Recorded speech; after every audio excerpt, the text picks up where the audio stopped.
playing. Oh no, it's not playing, no.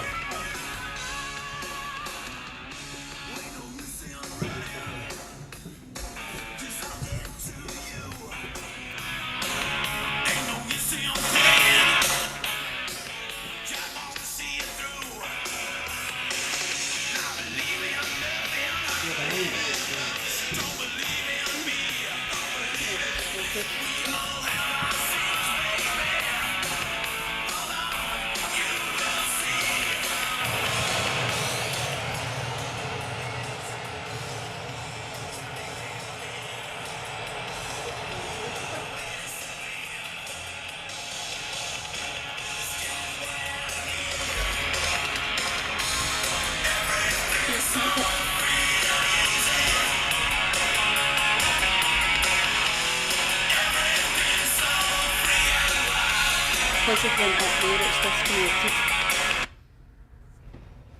Oh, there we go. Sorry.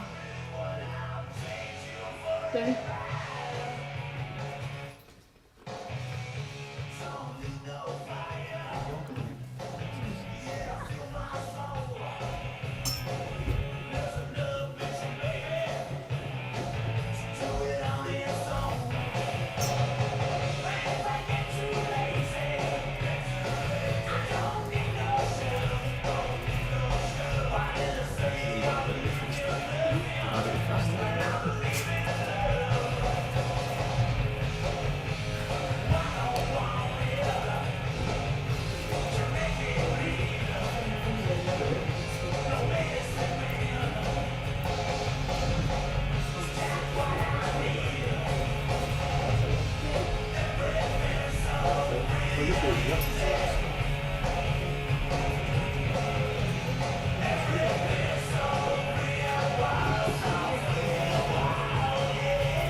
Good morning, my name is Maggie Leary and I'm an independent celebrant. On behalf of Lauren and Ewan, I would like to welcome you here this morning as we gather as family and friends to celebrate the life of Graeme Wilson. And I would like to welcome all who join us this morning via our live stream. You can shed tears that he is gone, or you can smile because he lived. You can close your eyes and pray that he will come back, or you can open your eyes and see all that he has left. Your hearts can be empty because you can't see him, or can be full of the love that you shared. You can turn your back on tomorrow and live yesterday, or you can be happy for tomorrow because of yesterday. You can remember him and only that he's gone, or you can cherish his memory and let it live on. You can cry and close your mind, be empty and turn your back, or you can do what he would want. smile, open your eyes, love, and go on. Facing the death of a loved one can be particularly hard, and it's inevitable that you will feel grief and pain today. You may feel your loss is impossible to put into words or even to accept, but the depth and sorrow of loss is matched by your love for Graeme, for what is grief but love turned inside out. He leaves a gap in your lives that cannot be filled, but the sheer joy of having known him and the comfort of having had him in your lives remains in your hearts, and your memories are never lost. So it's only right to be sad today that Graeme's no longer with us, but I hope by sharing with you all this morning that we all end up with a smile on our faces as we remember Graeme and who he was to each of you here. Graeme was born at Ayrshire Central Hospital on Thursday the 5th of February 1970. He was the firstborn child to Wilma and Willie Wilson, and would later become a big brother to Gillian 5 years later. The family would know sadness when their dad Willie died when he was just 38 years old, and Wilma brought up her wee family on her own. Gillian told me that their mum did a grand job though, and was such a strong and determined lady. Gillian remembers a normal childhood of fighting like cats and dogs, but as they grew older they shared a love of music and going to see live bands. Though fair to say it was Graeme who preferred the heavy metal music. You'll have noticed we walked into music from the Almighty this morning, one of Graeme's favourite bands. When they were younger, they spent a lot of time with their gran down in Riccarton, going on day trips to the seaside, out for high teas, or just having cosy sleepovers at her house. Happy times. Apparently, when he was about 8 years old, Graeme went raking through his mum and dad's room, looking for Christmas gifts before Christmas. He'd found a brand new Scotland tracksuit, decided to try it on there and then, and was promptly caught by his dad. And he would also sneak down each year and open his gifts before anyone else was up. Gillian recalled a trip to Spain, and her and Graeme were out in the sea on pedalos, mum and gran happily sitting on the beach. Well, they were happy until they couldn't see the kids. The bold Graeme had pedalled a wee bit too far over the safety zone, and Gillian was terrified, but the bold Graeme was cool as a cucumber and got them safely back. He had a job as a milk boy when he was about 13, getting up at the crack of dawn, and from then on he always loved to drink a pint of milk. Graeme went to New Farm Primary School and then went to James Hamilton Academy. It was here he went on to meet his lifelong friends, Jim Murray, Scott Purdon, Jim McIntyre, and they would be joined by Ronnie Shields, who lived nearby. They all have wonderful memories of their time spent growing up together. They told me over an hour's chat about various escapades they all had, and I only have a few minutes now to talk about their friendship, so make sure you catch up at the tea afterwards and ask them, because there's loads to be told. James's first recollection of Graeme was of an immaculately dressed lad. Picture, if you will, Bruce Loxton haircut, a white cardigan, skin-tight Wrangler jeans and a pair of Adidas trainers, and a liberal splash of Brute 33. It turned out their paths had crossed before when they were younger, but it wasn't until 1983 that their friendship was struck, and they've been there for each other ever since. Scott told me he was in what was known as the worst ever first-year class at the Jimmy, ever. And the classes were to get mixed up. Graeme was so feared of being in a class of bad lads that his mum Wilma went to the school, all guns a-blazing on her son's behalf. Their teachers would refer to Graeme, Jim and Scott as the four wise guys. He did like the carry-on with them, but he didn't like getting into bother, ever. And he might have been late back to afternoon lessons as he went home for his lunch, and he may or may not have been watching Neighbours instead of watching the clock. Ronnie lived over the back of Graeme, and he recalls playing Grand National, where they louped over the chain links separating the individual back gardens. You had to see how far he could get before getting caught by an angry neighbour. And apparently Graeme may have ripped his Wrangler jeans doing this. And so a group of young lads, all quite different in nature, formed a tight friendship they still have over 40 years later. A shared love of music, going to see live bands, going drinking, Wednesday evenings, Friday evenings, Saturday evenings, oh, and Sunday too there was a team, and all before they were 18. After leaving school, Graeme's first job was at the Glazier in Kilmarnock, but he got laid off. He set off to Peterhead, where Jim was then living, and shared a flat with him. Graeme got a job in Connor's Seafood Factory in Bodden, where he would meet his future wife Sarah. She has shared that she used to make excuses to go to the coal store where Graeme worked, and there may have been a few stolen kisses.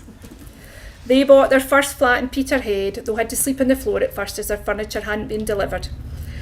And they were always cold, as Graeme didn't know how to light a fire properly. But Graeme made a stew every Sunday and made the best rice pudding ever. Again, music formed a big part of their lives. They saw the Almighty and In Excess live in Aberdeen and enjoyed live music each Saturday at the Continental pub. They were married in 1995. And although the marriage didn't last, Sarah said without Graeme, she wouldn't have had the two most incredible children. And they still kept in contact with each other and were still friends as they each held a special place in each other's hearts. Ewan was their firstborn in 1996 and then they had Lauren in 2002. By this time the family were living in Kilmarnock again. Graeme was working locally in Hurlford and then later had other jobs in Kilmarnock. He enjoyed the jobs he did, enjoyed the camaraderie, and as a blather he enjoyed the customer service aspect too. And he later made a friend in Steve. Steve shared that Graeme was his good friend, and as a man he was stalwart, straightforward, funny and compassionate. Graeme was a father-in-law to Lauren's partner Callum and to Ewan's partner Ali. Can I please ask you to sit quietly as we listen to Always by Bon Jovi.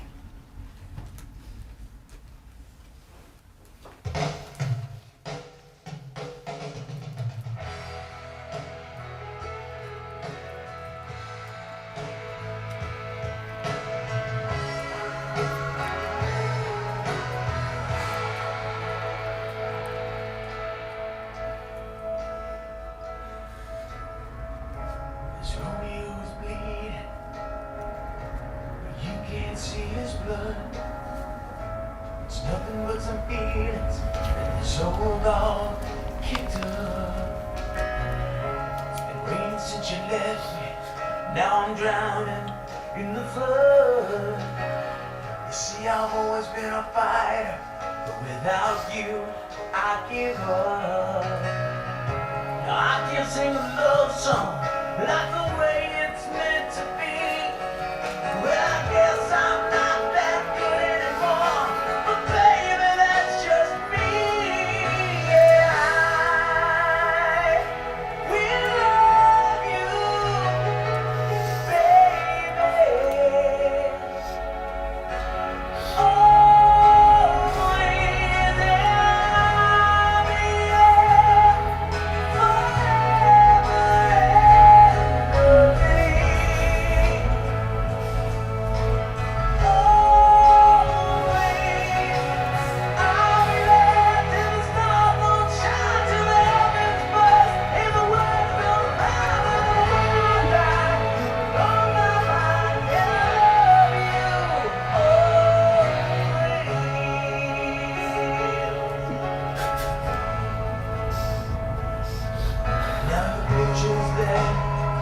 Behind are just memories. We were different lives. Something made us laugh, something made us cry. One that made you have to say goodbye. When I get to run my fingers through your hair, touch your lips to hold you near. When you say your prayers, try to understand. I've made mistakes, I'm just a man. When he holds you close, when he pulls you near, when he says the words you've been needing to hear. I wish I was him, but those words are mine to say to you till the end of time. I will love you, baby. Always, I'll be there forever and a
always ask the families I meet to give me a few words to best describe their loved one.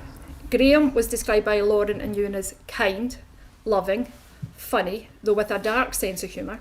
He could be stubborn, he was enthusiastic, he was thoughtful and sympathetic to others. I had then asked his friends how they would describe him. Steve described Graeme with the word stoic. Ronnie said he was a gentleman. Scott said he was loyal. Jim said he was a gentle giant. And Jim's mum Sandra, who was there during our call, said he was such a nice big boy. Graeme had always been made welcome in their homes as they had in his. His mum Wilma would make the best soup and sandwiches and roasted cheese while they were up in his room playing darts and listening to loud music. His main passion in life was his music. Always a big fan, especially of live music and of heavy metal music. He'd seen AC/DC, Metallica, Iron Maiden. He had travelled all over to see different bands. But Jim Murray recalled travelling to see the Almighty play a tribute show down in Frome. They ended up the same pub that the band were in, and two overexcited guys so pleased to see their band were a wee bit over-enthusiastic and maybe a wee bit drunk. But the band were so lovely to Graeme when they discovered they were Kilmarnock lads. And you can ask Jim what happened later. He had an exceptional vinyl collection, currently sitting over 1,400 records, all carefully curated, a lifetime's collection.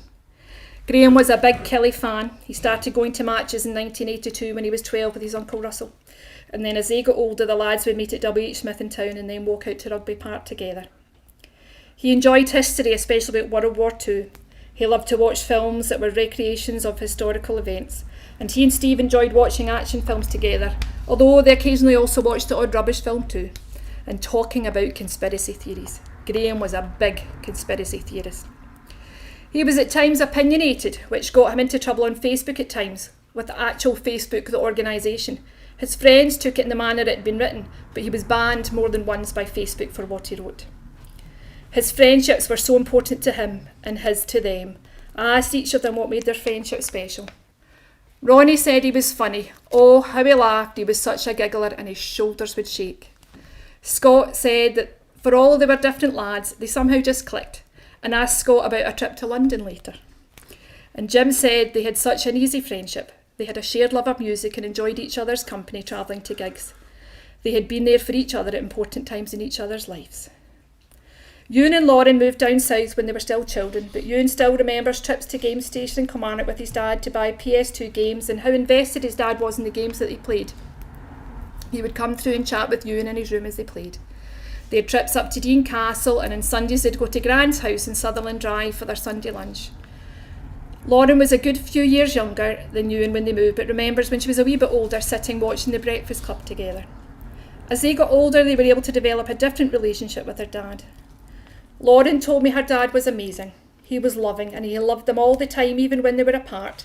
He had photos on his mantelpiece of both their graduations. She said she couldn't have asked for a better dad, and she was so proud of how hard he had tried for them.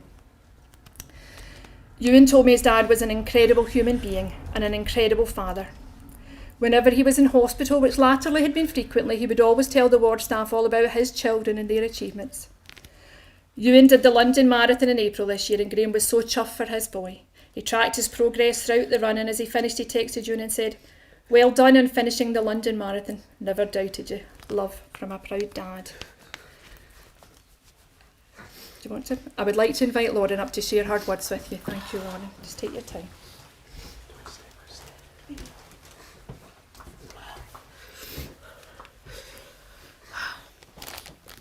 Nobody prepares you for that last breath. You spend your whole life listening to someone's voice, then one day, silence. I never thought we'd be standing here today, Dad, without you by our side. Do you want me to do it? Do you want me to read? I'll be okay. We want to take this time to say thank you for your unconditional love, care and constant support. Always, of all the special gifts in life, however great or small, to have you as our dad was our greatest gift of all. If we could choose again, we'd still choose you to be our dad over and over again. We are so incredibly proud of how hard you fought for us. We promised we'd sit by your side for hours every day in the time you needed us most, listening to the cult, reminiscing, and most importantly, telling you how much we loved you and in return how much you loved and adored us. I'll never forget giving you Mackey's vanilla ice cream with tablet, the very last thing you requested, weak, but still able to say nom nom nom after every mouthful.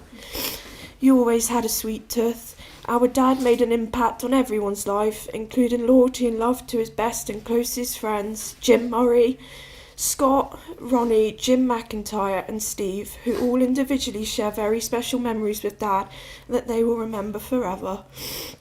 As we come to say our final goodbye, we just want to say thank you for giving us the most amazing mum we could ask for. Without those sneaky stolen kisses in the cold store and the fish factory, we'd have never had parents incredible as you both. You spent your whole life loving us unconditionally, and now we'll spend the rest of our lives missing you, remembering you, and always loving you. Sleep tight, Dad. We can't wait to see you again one day. We love you.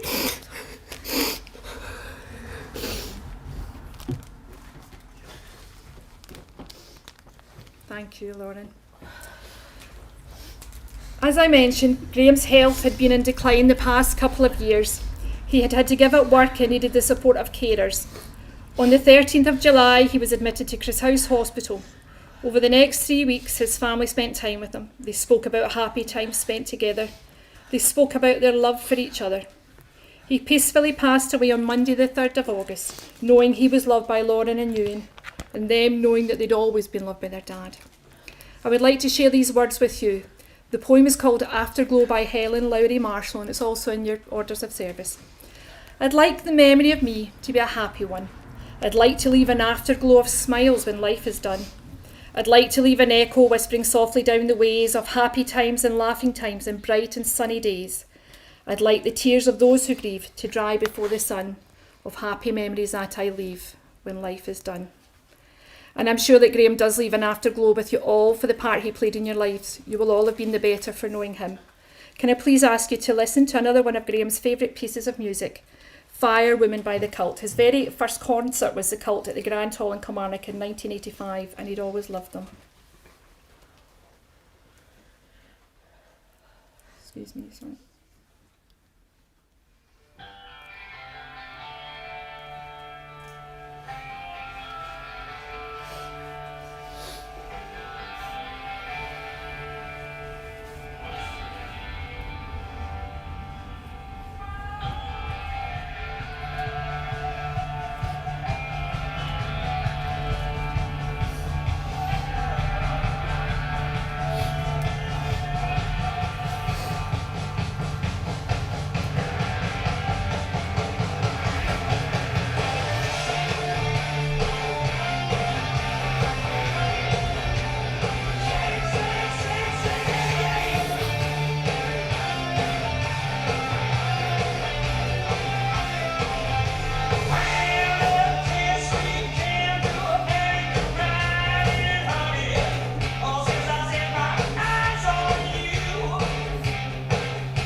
As we approach the end of the first part of Graeme's service, I would like to say on behalf of Lauren and Ewan, thank you all for being here this morning.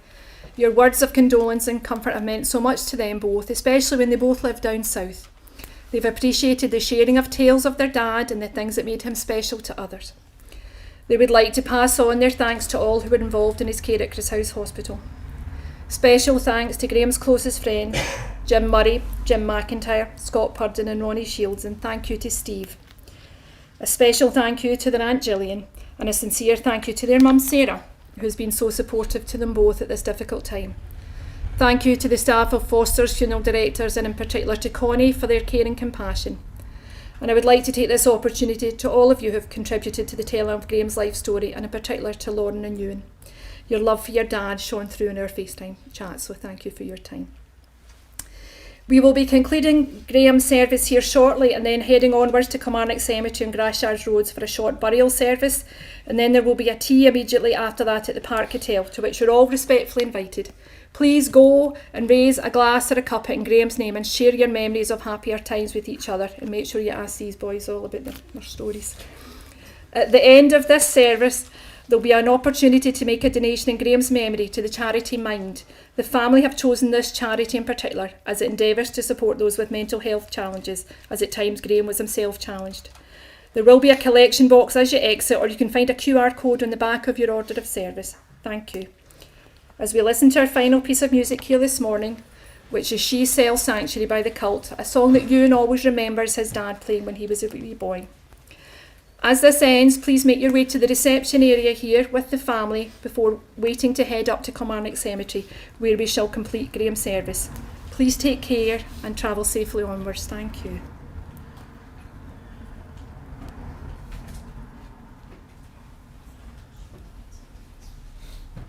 Sorry.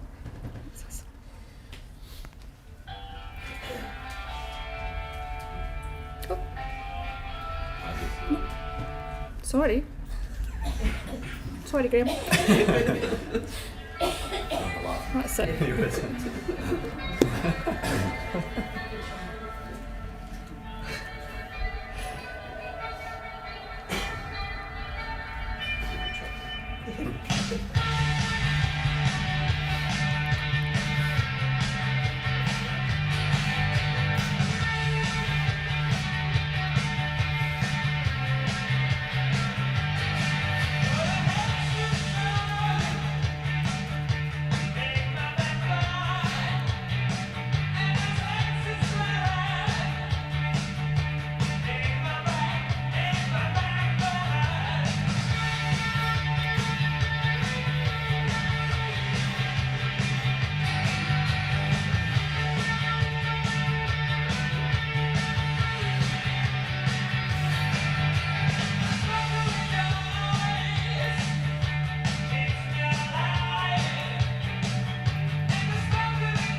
Can I ask you to please be upstanding?